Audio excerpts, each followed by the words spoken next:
ใส่หมวกได้กรรมกร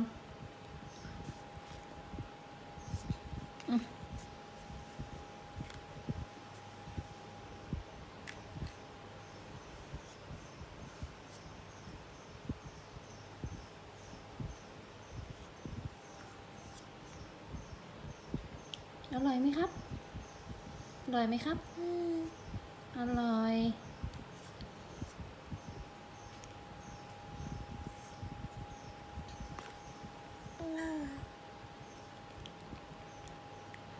ไปหยิบใส่ปากแล้วน่ะแม่ปอกให้มากินเปลือกแล้วนะแม่ปอกให้ใหม่มาแม่ปอกให้ใหม่เนาะ